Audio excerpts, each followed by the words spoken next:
Iran में nuclear site पर America के हमले के बाद ईरान ने अमेरिका को धमकी दी है। ईरान के विदेश मंत्री अब्बास अरागाची ने कहा है कि न्यूक्लियर साइट पर अमेरिकी हमले के जवाब की जाने वाली अगली कार्रवाई के लिए वॉशिंगटन पूरी तरह से जिम्मेदार है। वहीं ट्रंप पर निशाना साधते हुए अरागाची ने कहा है कि वॉशिंगटन में एक अराजक प्रशासन अपने आक्रामक कृत्य के खतरनाक नतीजों और दूरगामी प्रभावों के लिए पूरी तरह से जिम्मेदार है। ईरान में अमेरिका के अटैक के बाद पहली बार जब ईरान की तरफ से कोई आधिकारिक बयान आया तो उसमें साफ कहा गया है कि अब ईरान बातचीत के लिए तैयार नहीं है। अब तो जो हमला हुआ है उसका जवाब दिया जाएगा। The Islamic Republic of Iran condemns in the strongest terms the United States' brutal military aggression against Iran's peaceful nuclear facilities. It is an outrageous, grave, and unprecedented violation of the fundamental principles of the Charter of the United Nations and international law.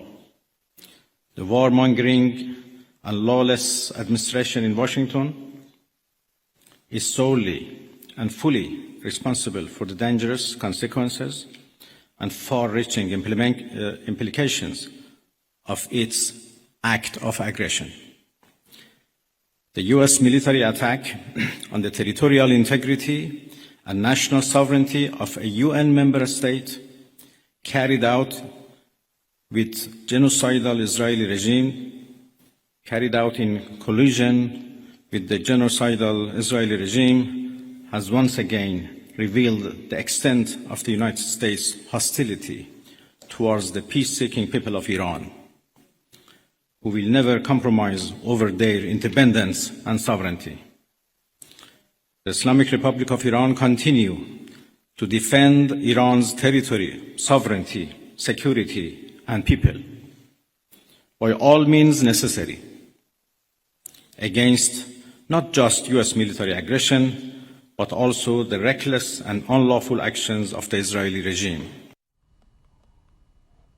और इस वक्त की एक और बड़ी खबर, Donald Trump ने Khamenei की सत्ता को चैलेंज किया है। ईरान में शासन परिवर्तन क्यों नहीं होगा? ट्रंप ने कहा, वर्तमान शासन ईरान के महान नहीं बना सकते हैं, इसीलिए अमेरिका की तरह मेक ईरान ग्रेट अगेन का नारा दिया है डोनाल्ड ट्रंप ने, और जो एक सीधा संकेत है कि अब तक कहा जा रहा था कि जो हमले हैं रजीम चेंज के लिए नहीं है, लेकिन अमेरिका के राष्ट्रपति डोनाल्ड ट्रंप के कहीं ना कहीं जहन में है कि वहां पर सत्ता परिवर्तन होगी अगर ईरान के जो मौजूदा सत्ता है वो बातचीत के टेबल पर नहीं आते हैं। इससे पहले ही अमेरिका ने अटैक के बाद ईरान की धमकी पर जवाब भी दिया है। अमेरिका के रक्षा मंत्री पीट हेगसेथ ने कहा है कि राष्ट्रपति ट्रंप का आदेश है कि अगर ईरान अमेरिका पर पलटवार करता है तो अंजाम और भी ज्यादा भयावह हो सकता है। ईरान के 3 परमाणु ठिकानों को निशाना बनाकर उन्हें भारी नुकसान पहुंचाया गया है। ऑपरेशन को इस तरह से अंजाम दिया गया कि आम नागरिकों को कोई नुकसान ना पहुंचे। Any retaliation by Iran against the United States of America will be met with force far greater than what was witnessed tonight. Signed, the President of the United States, Donald J. Trump. Iran would be smart to heed those words. He's said it before, and he means it.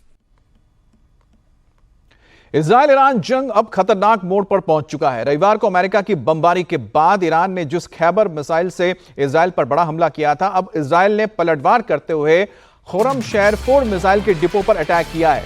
Israel के attack के बाद यजद इलाके में धुएं का गुबार देखने को मिला। आईडीएफ ने अटैक का वीडियो जारी करते हुए दावा किया है कि पहली बार 2200 किलोमीटर की दूरी से इजराइल एयरफोर्स ने इतने बड़े हमले को अंजाम दिया है और सतह से सतह पर मार करने वाले खुरम शहर मिसाइल के डिपो को उड़ा दिया गया है। ईरान के बीचों बीच मौजूद इमाम हुसैन मिसाइल हेडक्वार्टर पर दिन दहाड़े यह हमला करके एक बार फिर से इजराइल ने जाहिर कर दिया है कि मौजूदा हालात में इस वक्त ईरान का एयर स्पेस इजराइल के कब्जे में है। היום הרחקנו לתקוף. לראשונה תקפנו במרחב יזד. תקפנו מחסנים של טילי קרקע-קרקע כ-2,200 קילומטרים משטח ישראל. התקיפות האלו מצטרפות למאמץ הפגיעה בתוכנית הנשק האיראני ובתעשיית ייצור הטילים של המשטר. एक तरफ अमेरिका ने ईरान पर बम बरसाए तो इजरायली वायुसेना के 20 लड़ाकू विमानों ने खुफिया सूचना के आधार पर ईरान के करमनशाह, हमदान और तेहरान में 30 से अधिक बमों के जरिए हमला किया।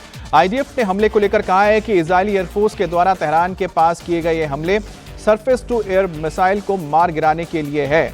मिसाइल स्टोरेज और लॉन्चर इंफ्रास्ट्रक्चर को तबाह किया गया है। वहीं इजरायली अटैक में ईरान के रडार और सैटेलाइट सिस्टम भी प्रभावित हुए हैं।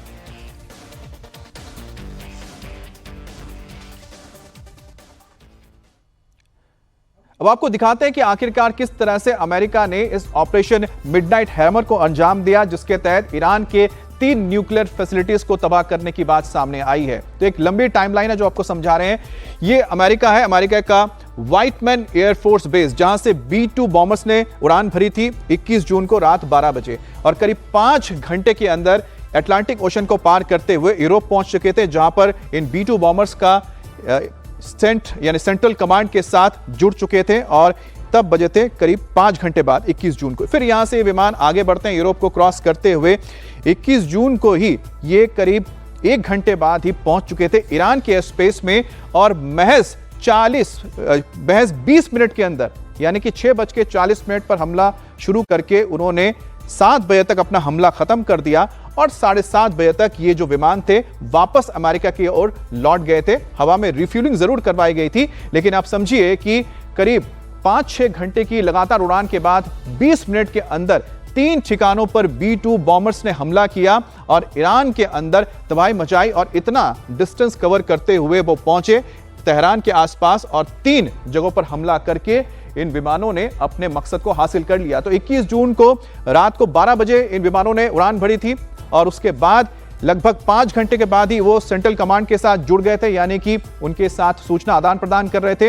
ईरान में इनकी एंट्री होती है करीब 1 घंटे बाद 6 बजे। उसके बाद सिर्फ 20 मिनट के अंदर वो ये इस काम को पूरा कर लेते हैं। 6:40 से लेके 7 बजे तक ये पूरा का पूरा मिशन पूरा होता है और 20 मिनट के अंदर नातांज, इसके अलावा फार्दो और साथ ही इस्फहान में हमले करने के बाद ये वापस लौट आते हैं। हालांकि इस्फहान पे जो हमला था वो सबमरीन्स के जरिए किया गया था, अमेरिका ने किया था, लेकिन जो B-2 बॉम्बर्स थे उन्होंने 2 जगहों पे किया था, नातांज और साथ ही फार्दो में, और सिर्फ 20 मिनट के अंदर इसे अंजाम देते हैं और लगभग 7-7:30 बजे तक वो वापस तेहरान के स्पेस से यानी ईरान के स्पेस से वापस लौट जाता है अमेरिका की ओर। तो ये था मिडनाइट हैमर जिसको अंजाम दिया था B-2 बॉम्बर्स ने और इनकी जो रेंज है करीब 11,000 किलोमीटर की रेंज है और साथ ही साथ रिफ्यूलिंग अगर एक बार कर ले तो उनकी जो रेंज और भी ज्यादा बढ़ जाती है, करीब 18,000 किलोमीटर की हो जाती है और रिफ्यूलिंग की वजह से ही इस विमान की कैपेसिटी अनलिमिटेड है, ये दुनिया में किसी भी जगह जा सकता है। 1980 के दशक में इसका प्रोडक्शन शुरू हुआ था शीत युद्ध के दौरान। करीब 21 ऐसे बॉम्बर्स इस वक्त अमेरिका के पास मौजूद हैं।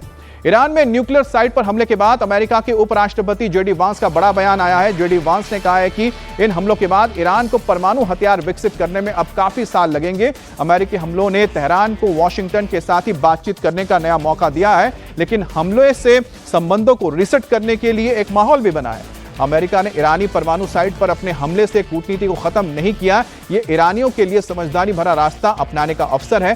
साथ ही JD वांस ने उम्मीद जताई कि निश्चित रूप से ईरान ऐसा करेगा। I think that we have really pushed their program back by a very long time. I think that it's going to be many, many years before the Iranians are able to develop a nuclear weapon. We want to end their nuclear program, and then we want to talk to the Iranians about a long-term settlement here.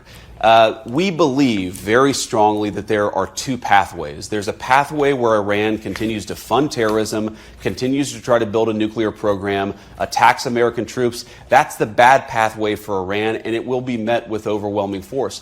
There's another pathway on the table here. There's a pathway where Iran integrates itself into the international community, stops funding terrorism, and stops trying to pursue a nuclear weapon. This is a reset. This is an opportunity for the Iranians to take the smart path. We certainly hope that they will.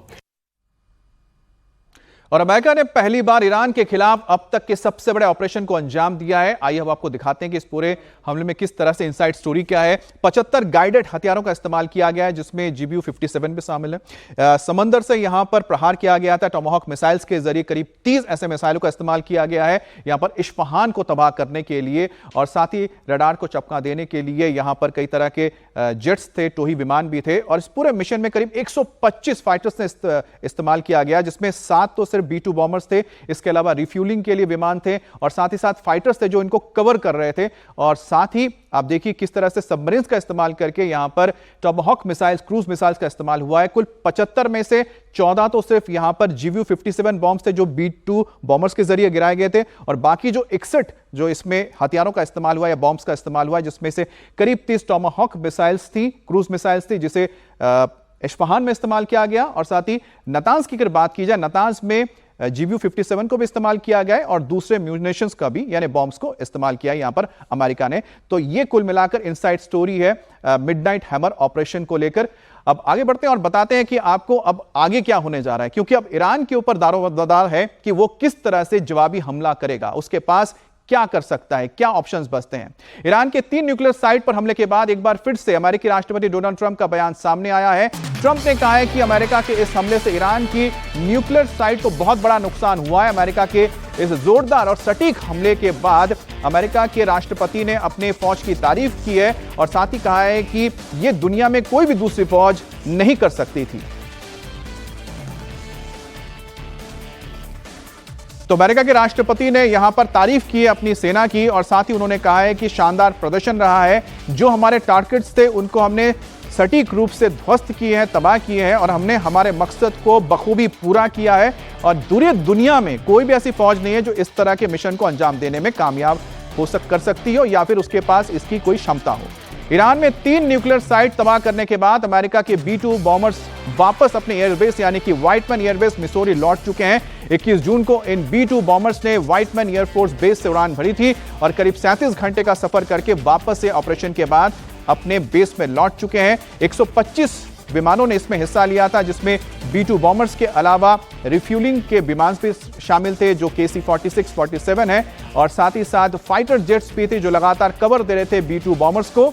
तो कुल मिलाकर देखा जाए तो America ने 125 विमानों का इस्तेमाल किया था। एक बड़ा ऑपरेशन था मिडनाइट हैमर और दुनिया में पहली बार अमेरिका ने GBU-57 बॉम्ब का इस्तेमाल किया, बंकर बस्टर बॉम्ब का इस्तेमाल किया है। लेकिन इस बॉम्ब के इस्तेमाल के बाद क्या वहां पर हालात बने हैं उसकी भी तस्वीर हम आपको आगे दिखाएंगे। U.S. forces employed approximately 75 precision-guided weapons during this operation. This included, as the president stated last night, 14 30,000-pound GBU-57 massive ordnance penetrators, marking the first ever operational use of this weapon. I know that battle damage is of great interest.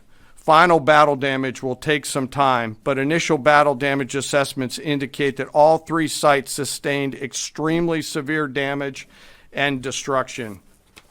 More than 125 U.S. aircraft participated in this mission, including B-2 stealth bombers. और America ने Iran की 3 nuclear site पर हमला किया। इनमें सबसे अहम फार्दो nuclear site है जो पहाड़ी में मौजूद है और जमीन से करीब 80 से 100 मीटर यानी करीब 200 से 250 फीट जमीन के अंदर मौजूद है। अमेरिका के B-2 बॉम्बर्स ने यहां पर 14 में से 12 बॉम्ब्स गिराए हैं और जिसके बाद पूरे साइट पर बड़े बड़े होल्स बन गए हैं, यानी कि बड़े बड़े यहां पर आपको गड्ढे नजर आ रहे हैं। तस्वीरों में आप देखिए कि एक साथ 6 गड्ढे आपको नजर आएंगे, 3 ऊपर 3 नीचे और एक जगह पे 2 बॉम्ब्स गिराए गए हैं। तभी करीब 250 फीट तक ये बॉम्ब्स पहुंच सकते हैं क्योंकि इस बॉम्ब की जो क्षमता है नीचे पेनिट्रेट करने की वो करीब 100 से 150 मीटर की है और 250 मीटर 300 मीटर जाने के लिए 2 बॉम्ब्स की जरूरत पड़ती है। इसलिए 12 बॉम्ब्स इस्तेमाल किए गए थे फार्दो में। और नतांज की अगर बात की जाए जिसकी तस्वीर आपको दिखाएंगे, अमेरिका ने फार्दो की तरह नतांज में भी जो बॉम्ब्स गिराए उसमें 2 GBU-57 बॉम्ब्स है और B-2 बॉम्बर्स के जरिए भी नतांज में हमला किया गया है। तो तस्वीर आप देख रहे हैं फिलहाल फार्दो की है, आपको नतांज की तस्वीर आगे दिखा रहे हैं। अमेरिका ने ईरान की इस्फहान न्यूक्लियर साइट पर भी हमला किया और यहां पर ईरान की ऊपर जो हमले हुए वो नेवी की ओर से किया गया, यानी कि अमेरिकन नेवी के जो गाइडेड मिसाइल्स थे वो दागे गए हैं। टॉमाहॉक मिसाइल 30 टॉमाहॉक मिसाइल्स का इस्तेमाल किया गया था, क्रूज मिसाइल्स का, इस्फहान के इस फैसिलिटी को तबाह करने के लिए। और ये आप तस्वीर देख रहे हैं, पूरा का पूरा जो कॉम्प्लेक्स है ये न्यूक्लियर फैसिलिटी कॉम्प्लेक्स है। यहां पर न्यूक्लियर रिसर्च सेंटर भी है, टेक्नोलॉजी सेंटर है, साथ ही साथ यहां पर सेंट्रिफ्यूज बनाने की यूनिट भी है और यहां पर स्टोरेज की भी व्यवस्था है। जो यूरेनियम को एनरिच किया जाता है फिर उसे यहां रखने के लिए स्टोरेज है। तो इसी वजह से यहां पर 30 टॉमाहॉक मिसाइल्स दागे गए थे और एक एक करके कॉम्प्लेक्स के अंदर मौजूद यूनिट्स को तबाह किया गया था। इसी वजह से इतनी बड़ी तादाद में यहां पर मिसाइल्स का इस्तेमाल करना पड़ा। ईरान में न्यूक्लियर साइट पर हमले के बाद ईरान का बयान भी सामने आ गया है। B-2 बॉम्बर्स अटैक के बाद ईरान ने माना है कि इस हमले से उसे नुकसान हुआ है, लेकिन उसकी न्यूक्लियर साइट सुरक्षित है। किसी भी तरह के यहां पर सेफ्टी इश्यूज नहीं है, रेडिएशन की कोई भी यहां पर खबर नहीं आई है। इसलिए सुरक्षा के सभी उपाय पहले से ही तय थे, क्योंकि उन्हें इस बात का अंदेशा था कि अमेरिका हमला कर सकता है। ऐसे में बताया जा रहा है कि ईरान ने पहले ही अपनी तैयारी काफी हद तक कर रखी थी। ईरान पर अमेरिकी हमले के बाद सिक्योरिटी काउंसिल की एक आपात बैठक भी चल रही है। इस बैठक में रूस और चीन ने अमेरिका के हमलों की कड़ी निंदा की है और साथ ही सभी पक्षों से तुरंत सीजफायर का ऐलान भी किया है। चीन ने यूनाइटेड नेशन सिक्योरिटी काउंसिल की ईरान के परमाणु मुद्दे पर डिप्लोमेसी की सारी कोशिशें अब पूरी नहीं हुई है और अब भी एक शांतिपूर्ण समाधान की उम्मीद बची है, कहा है।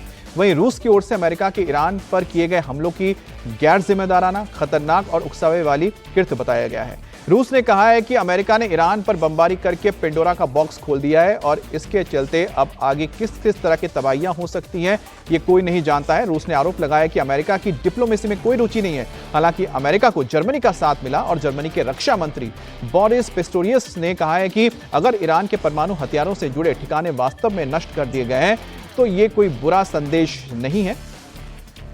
ईरान की 3 न्यूक्लियर साइट पर हमले के बाद अब टेंशन बढ़ती दिख रही है। ईरान के विदेश मंत्री अब्बास अरागची आज रूस के राष्ट्रपति व्लादिमीर पुतिन से मुलाकात करेंगे। मुलाकात मॉस्को में होने जा रही है। अब्बास अरागची ने यह जानकारी खुद दी है। तुर्की के इस्तांबुल में एक सम्मेलन के दौरान उन्होंने मीडिया से बातचीत की और उन्होंने बताया कि वो अब रूस जाएंगे और रूस उनका एक रणनीतिक साझेदार है। दोनों देशों के बीच इस हालात को लेकर राय मशवरा होगा। और अरागची का यह बयान अमेरिका के B-2 स्टेल्थ बॉम्बर लड़ाकू विमान की ईरानी न्यूक्लियर साइट पर हमले के बाद आया है। इस मुलाकात को लेकर अटकलें भी तेज है। ईरान अब अमेरिका के खिलाफ राजनीतिक और सैनिक रणनीति के तौर पर रूस के साथ किस तरह से काम करता है, क्या सलाह मशवरा होता है, इस पर सबकी नजर है। बहरहाल 2 दिन पहले पुतिन ने भी कहा था कि हमारे एक्सपर्ट्स ईरान में काम कर रहे हैं और हम उन्हें वापस नहीं बुला रहे हैं। इसका मतलब साफ है कि हमारा समर्थन ईरान को है। और अब अब्बास अरागची की पुतिन से मुलाकात के बाद बेहद अहम माना जाता है कि ईरान क्या कदम उठाता है। अमेरिका के हमले के बाद अब इंटरनेशनल एटॉमिक एनर्जी एजेंसी ने ईरान पर दबाव बढ़ाना शुरू कर दिया है। एजेंसी ने ईरान को नसीहत दी है कि वो अपने IAEA के इंस्पेक्टर्स को अपने न्यूक्लियर साइट्स के दौरा करने की इजाजत दे। United Nation Security Council meeting के दौरान एजेंसी के चीफ राफेल ग्रोसी ने कहा कि ईरान को अपने यूरेनियम भंडार का हिसाब देना चाहिए। एजेंसी ने चेतावनी देते हुए कहा कि अभी बातचीत और डिप्लोमेसी के रास्ते खुले हुए हैं। अगर ये बंद हो गए तो और ज्यादा नुकसान हो सकती है, जिसकी कल्पना नहीं की जा सकती। हमारे पास बातचीत और कूटनीति की ओर लौटने का अवसर है। यदि ये खिड़की बंद हो जाती है तो हिंसा और विनाश अकल्पनीय स्तर तक पहुंच सकता है और वैश्विक अप्रसार व्यवस्था, जैसा कि हम जानते हैं, टूट सकती है और गिर सकती है। ईरान, इजरायल, ईरान, मध्य पूर्व को शांति की आवश्यकता है और कूटनीति के लिए एक रास्ता है। जैसा कि महासचिव ने अभी कहा, हमें वार्ता की मेज पर लौटना चाहिए और IAEA निरीक्षकों, NPT के संरक्षकों को ईरान के परमाणु स्थलों पर वापस जाने और यूरेनियम के भंडार का हिसाब करने की अनुमति देनी चाहिए, जिसमें सबसे महत्वपूर्ण रूप से 60% पर 4,400 किलोग्राम संवर्धित यूरेनियम शामिल है। देवी और सज्जनों, किसी भी समझौते, किसी भी व्यवस्था के लिए एक शर्त के रूप में जमीनी स्तर पर तथ्यों की स्थापना होगी। ये केवल IAEA निरीक्षकों के माध्यम से किया जा सकता है। IAEA निरीक्षक ईरान में हैं और उन्हें अपना काम करना चाहिए। इसके लिए प्लांट को बंद करना होगा ताकि ईरान आवश्यक सुरक्षा शर्तों के तहत टीम को साइट पर जाने दे सके। ईरान इजरायल संघर्ष के बीच अमेरिका की एंट्री से इजरायल काफी खुश है। अमेरिका को थैंक्स करने के लिए ईरान पर हमले का जश्न मनाने के लिए रविवार को यरूशलेम की ओल्ड सिटी की दीवार को अमेरिका और इजरायल के झंडे को यहां पर दिखाया गया, दर्शाया गया, रोशन किया गया। अमेरिका और इजरायल के बीच बॉन्डिंग दिखाने के लिए इजरायल के लोगों ने दोनों देशों के झंडे लगाए। इससे पहले इजरायल के प्रधानमंत्री बेंजामिन नेतन्याहू ने अमेरिका के हमलों का स्वागत किया और अमेरिकी राष्ट्रपति डोनाल्ड ट्रंप की प्रशंसा की थी। तो ये तस्वीरें आप देख रहे हैं यरूशलेम की है, जहां पर पौराणिक दीवार पर दोनों देशों के झंडों को दिखाया गया है।